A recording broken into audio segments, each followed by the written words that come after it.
ধরি আমার কাছে যে কোনো একটা ম্যাট্রিক্স এ আছে এবং আমি যদি এর নাল স্পেস বের করতে চাই, তার মানে আমি কি বলছি, আমি এখানে মূলত এই প্রশ্নটিই করছি যে আমি যদি এরকম একটা সমীকরণ দাঁড় করাই ax সমান হচ্ছে 0 ভেক্টর, তাহলে এর নাল স্পেস হবে সেই সকল ভেক্টর x যা এই সমীকরণকে সিদ্ধ করে।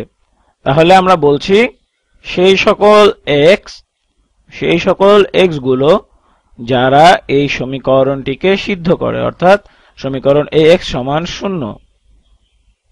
এখন এই সমীকরণটা কিভাবে সমাধান করব সেটা আমরা বেশ কিছু ভিডিও আগে এবং অনেক বার করেছি। তোমরা যেটা করবে, এই একটা অগমেন্টেড বা বর্ধিত ম্যাট্রিক্স তৈরি করবে এভাবে যে a থাকবে বাম দিকে এবং 0 ভেক্টর থাকবে ডান দিকে। তারপর আমরা কিছু সারি অপারেশন বা সারি কার্যবিধি করব, যার মাধ্যমে আমরা a কে রিডিউসড রো এচেলন ফর্মে নিয়ে যাব।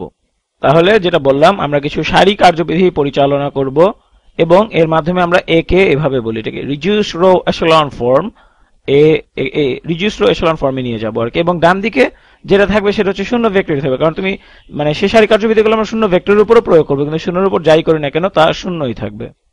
এবং এরপরে তুমি যেটা করবে সেটা হচ্ছে এটাকে আনঅগমেন্ট করবে বা এটাকে সমীকরণ ব্যবস্থায় নিয়ে যাবে। এবং যখন একে তুমি সমীকরণ ব্যবস্থায় নিয়ে যাবে তখন মূলত দেখতে এরকম হবে জিনিসটা, যে কোনো মানে এটা দেখতে এরকম হবে যে কোনো x সমান হচ্ছে এখানে মানে কিছু স্কেলার গুণিতক থাকবে এবং আমাদের রিডিউসড রো এচেলন ফর্মের মুক্ত চলক বা ফ্রি ভ্যারিয়েবল গুলি হবে স্কেলার গুণিতক। তাহলে যে কোনো স্কেলার গুণ ভেক্টর 1 যোগ যে কোনো স্কেলার গুণ আমাদের দ্বিতীয় ভেক্টর, এবং এখানে স্কেলার গুণ যেগুলো আমরা করছি সেগুলো কিন্তু আসলে আমাদের ফ্রি ভ্যারিয়েবল। এবং এভাবে যেটা থাকবে যে কোনো কিছু হতে পারে, যেমন c গুণ আমাদের n তম ভেক্টর। এবং এখানে আমি সাধারণভাবে জিনিসটা বর্ণনা করতে চাচ্ছি, মানে আমরা এখন পর্যন্ত 2টি বা 3টির বেশি ভেক্টর ছিল এরকম কোনো উদাহরণ করিনি। অর্থাৎ তোমার নাল স্পেসটি হচ্ছে এই ভেক্টরগুলো দ্বারা ব্যাপ্তিকৃত বা স্প্যান্ড।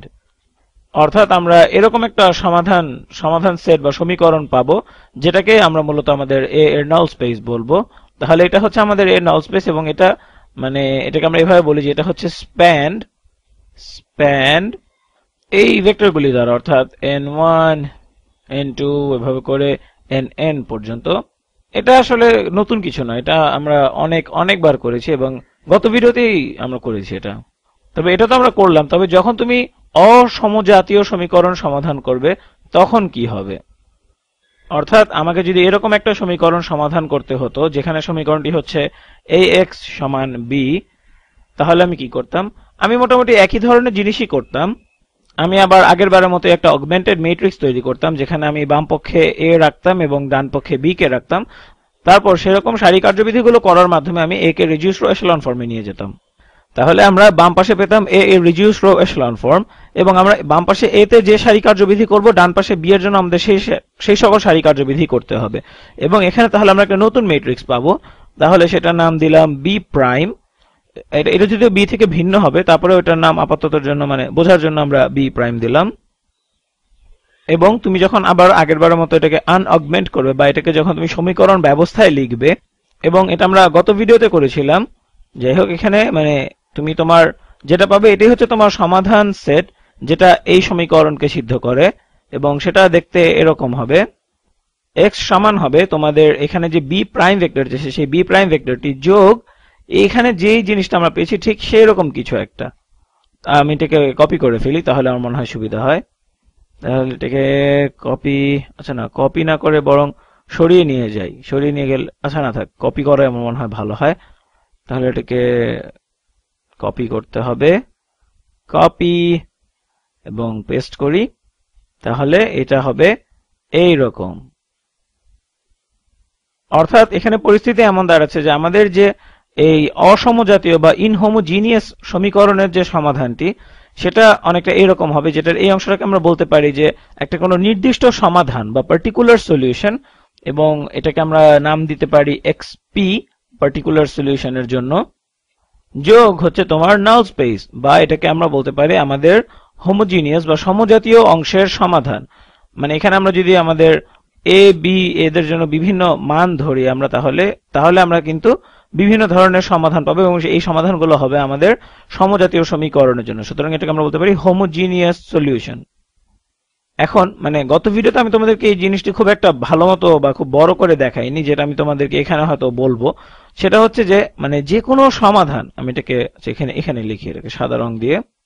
তাহলে এটা হচ্ছে যে কোনো সমাধান, সেটা সাদা রং না, যাই হোক, যে কোনো সমাধান আমাদের অসমজাতীয় বা ইনহোমোজিনিয়াস সমীকরণ বা ব্যবস্থার জন্য, অসমজাতীয় সমীকরণ ব্যবস্থা ax সমান b এর জন্য, যেটা দেখতে এরকম হবে, বা যেটা আমরা এভাবে বলতে পারি যেটা এরকম আকার ধারণ করবে, অর্থাৎ will take the form, প্রথম অংশটি হবে যে কোনো নির্দিষ্ট সমাধান, যেটা আমরা এখানে বললাম, এটাকে আমি সবুজ রং দিয়ে চিহ্নিত করে দিচ্ছি, যে কোনো নির্দিষ্ট সমাধান যেটা হচ্ছে আমাদের a কে রিডিউসড রো এচেলন ফর্মুলার এখানে যে b প্রাইম ভেক্টরটি থাকে সেটা, যোগ আমাদের হোমোজিনিয়াস সমাধান, বা আমরা এটাকে বলতে পারি আমাদের নাল স্পেসের যে কোনো একটি সদস্য। এটা আমি তোমাদেরকে প্রমাণ করে দেখাইনি, তবে আমি মানে ধারণাটা বলেছিলাম তোমাদেরকে, এবং এই ভিডিওতে আমি মূলত যেটা করতে যাচ্ছি সেটা হচ্ছে একটু বড়সড় করে, এটা যদিও সহজ, এই জিনিসটা প্রমাণ করে দেখানো। তাহলে যেটা আমাদেরকে সবার প্রথম করতে হবে সেটা হচ্ছে যে আমাদেরকে বিচার করতে হবে যেটা কি আসলেই কোনো সমাধান কিনা। এটা আসলেই সমাধান কিনা সেটা দেখার জন্য আমাদেরকে মূল সমীকরণটি লিখতে হবে, যেটা হচ্ছে আমাদের ax সমান b। তাহলে আমরা বলতে পারি যে এটা, আচ্ছা দাঁড়াও এটাকে প্রশ্ন আকারে লিখি, যে কোনো সমাধান, নির্দিষ্ট সমাধান যোগ আমাদের হোমোজিনিয়াস সমাধান, এটা কি কোনো সমাধান কিনা, is this a solution ax সমান b এর জন্য। এবং এটাকে পরীক্ষা করে দেখার জন্য আমরা x এর স্থানে এটা বসিয়ে দেখতে পারি, অর্থাৎ a গুণ আমাদের নির্দিষ্ট সমাধান যোগ আমাদের সমজাতীয় বা হোমোজিনিয়াস সমাধান সমান হচ্ছে a গুণ আমাদের নির্দিষ্ট সমাধান যোগ a গুণ আমাদের নাল স্পেসের সদস্য, এবং এটা সমান কি? তাহলে এটা সমান হবে b, কারণ আমরা বলছি যেটা আমাদের সমীকরণের একটা নির্দিষ্ট সমাধান, সুতরাং এটাকে আমরা বলতে পারি এটা সমান হচ্ছে b, এবং এটা সমান হবে একটি শূন্য ভেক্টর। কেন? কারণ এটা হচ্ছে আমাদের হোমোজিনিয়াস সমীকরণের সমাধান, সুতরাং এটা সমান হবে b যোগ 0 সমান b। এবং যেহেতু a গুণ এই ভেক্টরটি সমান হচ্ছে b, যেটা আমাদের সমীকরণে হওয়া উচিত ছিল, সুতরাং এটা আসলে একটা সমাধান, সুতরাং আমরা এটাকে বলবো ইয়েস, অর্থাৎ হ্যাঁ। এর পরের প্রশ্নটি হচ্ছে যে সবগুলো ইনহোমোজিনিয়াস সমীকরণের সমাধান বা যে কোনো ইনহোমোজিনিয়াস সমীকরণের সমাধান কি এই রূপ নিবে কিনা। তাহলে আমি প্রশ্নটিকে লিখে দিচ্ছি, এটা হচ্ছে যে কোন সমাধান x, আমাদের সমীকরণ ax সমান b এর জন্য, যে কোনো সমাধান x আমাদের সমীকরণ ax সমান b এর জন্য এই আকার নিবে কিনা, অর্থাৎ x সমান হচ্ছে আমাদের একটি নির্দিষ্ট সমাধান যোগ হচ্ছে একটি হোমোজিনিয়াস বা সমজাতীয় সমাধান। তাহলে এটা পরীক্ষা করার জন্য চলো মানে আমাদের যে কোনো ম্যাট্রিক্সের সাথে, a ম্যাট্রিক্সের সাথে আমরা যে কোনো ভেক্টর গুণ করলে কি হয়, চলো ধরি যে আমরা ম্যাট্রিক্সে, আচ্ছা না এটাকে একটু অন্যভাবে লিখি, দাঁড়াও এটাকে ভিন্নভাবে লিখি। তাহলে আমরা ধরি যে x হচ্ছে আমাদের সমীকরণটি যে কোনো একটা সমাধান, আমাদের সমীকরণ ax সমান b এর জন্য। তাহলে এটা দিয়ে শুরু করি আমরা। তাহলে এখন চলো আমরা দেখি কি হবে যদি আমরা a এর সাথে গুণ করি x বিয়োগ যে কোনো নির্দিষ্ট সমাধান এই সমীকরণটির। এখন যদি আমরা ম্যাট্রিক্স গুণফলের সূত্র মতে a কে বন্টন করে দিই, তাহলে আমরা পাবো a গুণ আমাদের যে কোনো সমাধান বিয়োগ a গুণ আমাদের নির্দিষ্ট সমাধান। তাহলে এখন এটা সমান কি হবে? এটা হচ্ছে আমরা বলছি যে আমাদের সমীকরণের যে কোনো একটা সমাধান, সুতরাং এটা সমান হবে b, এবং এটা হচ্ছে আমাদের নির্দিষ্ট সমাধান, আমরা তো জানি যে এটা সমান b, সুতরাং এটা হবে b মাইনাস b, এবং এটা সমান হবে শূন্য ভেক্টর। অথবা এটাকে আমরা আরেকভাবে বলতে পারি যে x বিয়োগ আমাদের নির্দিষ্ট সমাধান, এটা হচ্ছে আমাদের সমীকরণ ax সমান 0 এর সমাধান। তাহলে সলিউশন টু আমাদের সমীকরণ a গুণ x সমান 0। লক্ষ্য করো, তুমি যদি এখানে বন্ধনীতে আবদ্ধ জিনিসটিকে নাও এবং এখানে x এর স্থানে বসিয়ে দাও, তাহলে তুমি এটাকে গুণ করে পাবে শূন্য ভেক্টর। আমরা এইমাত্র এটা করলাম, মানে তুমি যখন এটার সাথে এটা গুণ করবে এবং এটা বিয়োগ এটা করবে, তুমি দুই ক্ষেত্রে b পাবে, এবং অবশ্যই এটা সমান হবে 0। তাহলে এখানে যেটা আছে আমাদের যে কোনো একটা নির্দিষ্ট সমাধান, না আমাদের যে কোনো সমাধান বিয়োগ আমাদের নির্দিষ্ট সমাধান, এটা হচ্ছে একটি সদস্য, এটা হচ্ছে আমাদের নাল স্পেসের একটি সদস্য, আমাদের নাল স্পেসের একটি মেম্বার। সংজ্ঞানুযায়ী নাল স্পেস হচ্ছে সেই সকল x যা এই সমীকরণকে সিদ্ধ করে।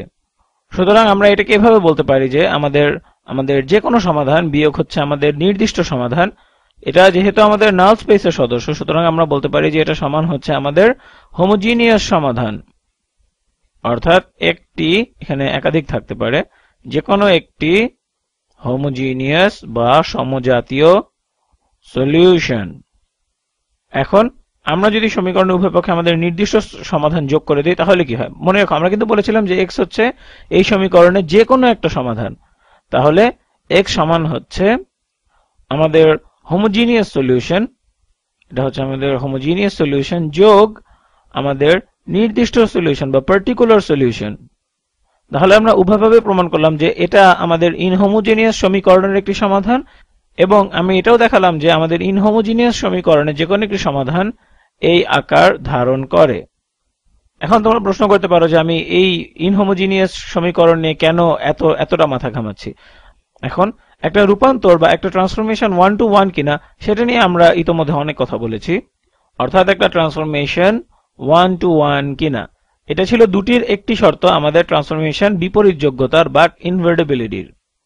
তাহলে এটা ব্যাখ্যা করার জন্য চলো একটি ট্রান্সফরমেশন এখানে এঁকে ফেলি। তাহলে এটা হচ্ছে আমাদের ডোমেইন, এটার নাম দিলাম x, এবং এটা হচ্ছে আমাদের কোডোমেইন, এটার নাম দিলাম y, এবং আমার কাছে একটা ট্রান্সফরমেশন t আছে যেটা x থেকে y এ ম্যাপ করে। এখন t কে 1 to 1 হতে হলে এখানে আমি এটাকে এইভাবে লিখব। তাহলে t কে 1 to 1 হতে হলে আমাদের কোডোমেইনের যে কোনো একটি ভেক্টর, ধরো যে কোনো একটা ভেক্টর b যেটা আমাদের কোডোমেইনের সদস্য, অর্থাৎ যে কোনো একটা ভেক্টর b নিলাম আমরা এখানে যেটা আমাদের কোডোমেইনের সদস্য, এবং সর্বাধিক একটি সমাধান থাকতে পারবে আমাদের সমীকরণ, সর্বাধিক একটি সমাধান থাকতে পারবে আমাদের সমীকরণ ax সমান, আচ্ছা এখানে a কে আমরা ধরছি আমাদের ট্রান্সফরমেশন ম্যাট্রিক্স, অর্থাৎ x এর উপর আমাদের ট্রান্সফরমেশন সমান হচ্ছে যে কোনো ম্যাট্রিক্স a গুণ আমাদের ভেক্টর x। তাহলে এখানে এটা হবে এই x, এবং এখানে এটা যদি x হয় এবং t এখান থেকে এখানে ম্যাপ করে, তাহলে আমাদের সমীকরণের জন্য সর্বাধিক একটি সমাধান থাকতে পারে। অর্থাৎ আমরা যদি এখানে একটা b নেই তাহলে সেটার জন্য আমাদের এই সমীকরণ যে ax সমান b, এটার জন্য একটি সমাধান থাকবে। এটাকে আরেকভাবে দেখা যায় যে আমাদের ডোমেইন থেকে সর্বাধিক একটি উপাদান থাকবে যেটা আমাদের এই b তে এসে ম্যাপ করে। এখানে কোনোটাও না থাকতে পারে, এটার কোনো সমাধান না থাকতে পারে, তবে থাকলে একটি থাকবে। এখন আমরা বললাম যে আমাদের ইনহোমোজিনিয়াস সমীকরণের যে কোনো সমাধান, সেটাকে আমি এখানে নীল কালি দিয়ে লিখছি, অর্থাৎ যদি কোনো সমাধান থাকে, কোনো সমাধান, তাহলে এরকম হতে পারে যে কোনো সমাধান নেই, সেটা কিন্তু কোনো সমস্যা নেই, তখন সেটা 1 to 1 হবে। তবে যদি সমাধান থাকে সেটা এরকম হবে, এই আকার ধারণ করবে যে x নির্দিষ্ট x বা x পার্টিকুলার যোগ হচ্ছে আমাদের নাল স্পেসের সদস্য, এটা হচ্ছে এখানে আমাদের নাল স্পেসের একটি সদস্য। এখানে এই জিনিসটা আসলে শুধু এটার জন্য প্রযোজ্য। তাহলে মানে আমাদের যদি কোনো সমাধান না থাকে সেটা কিন্তু চলবে, কারণ সেটা তখন শুধু 1 to 1 হবে। তবে যদি সমাধান থাকে তাহলে সেটা একটি হতে হবে, এবং মানে এটা এরকম আকার ধারণ করতে হবে। আমি তোমাকে এখানে মূলত এটাই দেখিয়েছি। এবং আমাদের এটা 1 to 1 হতে হলে আমাদের এই পুরো জিনিসটার কেবল একটি সমাধান থাকতে পারবে, এটার একটি সমাধান থাকতে পারবে, can only be one solution। এখন এটার মানে কি দাঁড়াচ্ছে, এটা আমাদেরকে কি বলে? এটা আমাদেরকে বলে যে এখানে যে জিনিসটা আছে এটা একটা ভেক্টরের বেশি কিছু হতে পারবে না। এখানে আমাদের একটা পার্টিকুলার সমাধান আছে বা পার্টিকুলার সলিউশন আছে। তাহলে এখানে আচ্ছা না, এখানে এই জিনিসটা এটার উপর নির্ভর করে যে আমরা এটাকে কিভাবে সংজ্ঞায়িত করছি। তাহলে মানে এখানের এই জিনিসটাকে একটি ভেক্টর থাকতে হবে এর, মানে এটাকে আমরা এভাবে বলতে পারি যে আমাদের নাল স্পেস, অর্থাৎ আমাদের a এর নাল স্পেস হচ্ছে ট্রিভিয়াল, অর্থাৎ এটা কেবলমাত্র শূন্য ভেক্টর ধারণ করে। অর্থাৎ আমাদের নাল স্পেসের একটি শূন্য ভেক্টর অন্তত থাকতে হবে। এটা আমরা গত ভিডিওতে দেখিয়েছি যে মানে আমাদের নাল স্পেসের কোনো, এটা এমন হতে পারবে না যে সংজ্ঞা অনুযায়ী, নাল স্পেসের সংজ্ঞা অনুযায়ী এটা এমন হতে পারবে না যেখানে কোনো ভেক্টর নেই। এটাকে সবসময় একটি ভেক্টর ধারণ করতে হবে, এবং এটা হবে শূন্য ভেক্টর, অন্তত একটি ভেক্টর ধারণ করতে হবে যেটা হবে শূন্য ভেক্টর। এখানে আমরা ax এর সাথে শূন্য গুণ করে আমরা শূন্য পেতে পারি। তাহলে যেহেতু এই অংশটা কেবলমাত্র শূন্য ভেক্টর ধারণ করবে, তার মানে আমাদের মূল সমাধানটা হবে কেবলমাত্র আমাদের এই পার্টিকুলার সলিউশনটি। আমরা যেভাবে এখানে পৌঁছাই না কেন, এটা আমাদের মূল সমাধানটা হবে আমাদের এই পার্টিকুলার সলিউশনটা। তাহলে এটাকে আমি একটু মানে সুন্দর করে গুছিয়ে লিখি। আমাদের 1 to 1 হতে হলে তোমার ট্রান্সফরমেশন ম্যাট্রিক্সের নাল স্পেসকে ট্রিভিয়াল হতে হবে, অর্থাৎ এটা কেবলমাত্র শূন্য ভেক্টরকে ধারণ করতে পারবে। তাহলে এটা আমরা বেশ কয়েকটা ভিডিও আগে করেছিলাম যে মানে কি হয় যখন তোমার নাল স্পেসের শুধুমাত্র এই শূন্য ভেক্টর থাকে। এটাকে এভাবে বলি, আমাদের ট্রান্সফরমেশন ম্যাট্রিক্স যদি এরকম হয়, অর্থাৎ a1 a2 এভাবে করে an পর্যন্ত, এবং আমাদের এখানে ভেক্টর, এটার সাথে আমরা গুণ করব ভেক্টর x, যেটা হচ্ছে x1 x2 এভাবে করে xm, তাহলে এটা সমান হবে শূন্য ভেক্টর, অর্থাৎ এখানে এমটি শূন্য থাকবে। তাহলে আমরা বলছি আমাদের নাল স্পেস শুধুমাত্র শূন্য ভেক্টর ধারণ করবে, অর্থাৎ এটাকে ট্রিভিয়াল হতে হবে যদি আমাদের ম্যাট্রিক্স বা আমাদের ট্রান্সফরমেশন ম্যাট্রিক্সটি 1 to 1 হতে হয়, যেটা আমাদের এখানে এই ম্যাট্রিক্সটি দ্বারা এরকম একটা ম্যাট্রিক্স দ্বারা নির্দেশিত হবে। এখন নাল স্পেস যদি ট্রিভিয়াল হয় তাহলে সেটা কি বোঝায়, মানে এটা বলে আমাদেরকে যে সমাধান আমাদের, আচ্ছা এটাকে এইভাবে লিখি আমরা, a1 x1 গুণ a1 যোগ x2 গুণ a2 যোগ এভাবে করে যেতে থাকবো xn গুণ an, এবং এটা সমান হবে শূন্য ভেক্টর। এখানের এগুলো এবং এই সমীকরণটা আসলে একই জিনিস, এখানে আমি শুধু এখানে গুণ করে জিনিসটাকে এভাবে ভাঙিয়ে লিখেছি। তাহলে আমরা বলছি যে আমাদের নাল স্পেসকে শূন্য হতে হবে, তার মানে এই সমীকরণটাকে এরকম হতে হবে যে এসব স্কেলার দ্বারা আমরা গুণ করছি। আচ্ছা দাঁড়াও, এগুলো তো এখানে স্কেলার না, আচ্ছা দাঁড়াও, একটু ভুল করেছি, এখানে আসলে ভেক্টর আকারে লিখে ফেলেছি এদেরকে। তাহলে এটাকে এভাবে লিখতে পারি যে এই জিনিসটার সমাধান হচ্ছে x1 গুণ a1 যোগ x2 গুণ a2 এভাবে করে যোগ xn গুণ an পর্যন্ত, যেটা সমান হচ্ছে শূন্য ভেক্টর, যেখানে x1 থেকে xn পর্যন্ত সবগুলো হচ্ছে স্কেলার। এখন আমরা বলছি পুরোটা সমান হচ্ছে শূন্য, এবং এটা একভাবেই সম্ভব যদি x1 থেকে xn পর্যন্ত সবকিছু শূন্য হয়। তার মানে এটা আমাদেরকে বলে যে এটা হচ্ছে আমাদের সংজ্ঞা বা ডেফিনিশন, যে a1 থেকে, মানে এটা হচ্ছে এখানে এটা হচ্ছে আমাদের নাল স্পেস। এটা থেকে আমরা আরো বলতে পারি যে a এর নাল স্পেস যদি শূন্য হয় তাহলে a এর কলাম স্পেস, আচ্ছা এটাকে এইভাবে না লিখি, a1 a2 এভাবে করে an পর্যন্ত a এর কলামগুলি রৈখিকভাবে স্বাধীন হবে বা লিনিয়ারলি ইন্ডিপেন্ডেন্ট হবে, লিনিয়ারলি ইন্ডিপেন্ডেন্ট। এখন এটা প্রত্যেকেই যদি লিনিয়ারলি ইন্ডিপেন্ডেন্ট হয় তাহলে a এর বেসিস কত হবে? আচ্ছা মনে করে দেখো a এর কলাম স্পেস কি, a এর কলাম স্পেস হচ্ছে এই ভেক্টরগুলোর স্প্যান, অর্থাৎ স্প্যান ভেক্টর a1 a2 এভাবে করে এই n পর্যন্ত।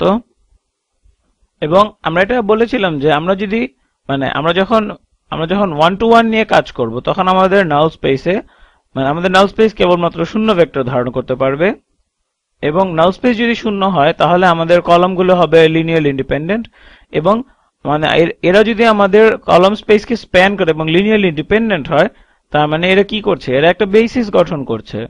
তার মানে এটা আমাদেরকে বলে যে এই আমাদের কলাম a1 a2 এভাবে করে এই n পর্যন্ত এরা হচ্ছে একটা বেসিস আমাদের কলাম স্পেসের জন্য বা a এর কলাম স্পেসের জন্য। তার মানে আমাদের যদি এরকম পরিস্থিতি থাকে যে লিনিয়ারলি ইন্ডিপেন্ডেন্ট কলাম আছে এবং এরা বেসিস গঠন করছে, সেক্ষেত্রে আমরা বলতে পারি যে আমাদের a এর কলাম স্পেসের মাত্রা বা ডিমেনশন সমান হচ্ছে, মানে ডিমেনশন হচ্ছে কি যতগুলো কলাম ভেক্টর লাগে আমাদেরকে বেসিস গঠন করতে, সুতরাং এখানে হবে n, কারণ এখানে আমাদের nটি কলাম আছে। অথবা এটাকে আরেকভাবে বলতে পারি যে আমাদের ম্যাট্রিক্সের র্যাঙ্ক হচ্ছে n হচ্ছে আমাদের ম্যাট্রিক্সের র্যাঙ্ক। এখন তাহলে কোনো কিছু 1 to 1 হওয়ার আমরা শর্ত পেয়ে গেলাম। কোনো কিছু 1 to 1 তখনই হবে যখন তার ম্যাট্রিক্সের র্যাঙ্ক হবে n, এবং এটা তুমি উভয় দিক থেকে বলতে পারো। তুমি যদি ধরে নাও যে কোনো একটা কিছু 1 to 1, তার মানে এর নাল স্পেস শুধুমাত্র শূন্য ভেক্টর ধারণ করে এবং এর কেবলমাত্র পার্টিকুলার সলিউশন আছে। এর নাল স্পেসে যদি শুধু শূন্য ভেক্টর ধারণ করে তাহলে এর কলামগুলি লিনিয়ারলি ইন্ডিপেন্ডেন্ট হবে। তার মানে হচ্ছে এরা সবাই আমাদের বেসিসের সদস্য, তার মানে ম্যাট্রিক্সের র্যাঙ্ক হবে n। এখন চলো আমরা উল্টোভাবে বলি, এর র্যাঙ্ক যদি n হয় তার মানে এরা সবাই লিনিয়ারলি ইন্ডিপেন্ডেন্ট, এরা যদি লিনিয়ারলি ইন্ডিপেন্ডেন্ট হয় তার মানে নাল স্পেসটা শুধুমাত্র শূন্য ভেক্টর ধারণ করে, এবং নাল স্পেস যদি শূন্য ভেক্টর ধারণ করে তাহলে তোমাদের এই অংশটা বাদ চলে যাবে এবং তোমাদের কেবলমাত্র একটি সলিউশন থাকবে তোমাদের 1 to 1 এর জন্য। তাহলে ট্রান্সফরমেশন 1 to 1 তখনই হবে যদি এবং কেবল যদি তোমার ট্রান্সফরমেশন ম্যাট্রিক্সের র্যাঙ্ক হয় n।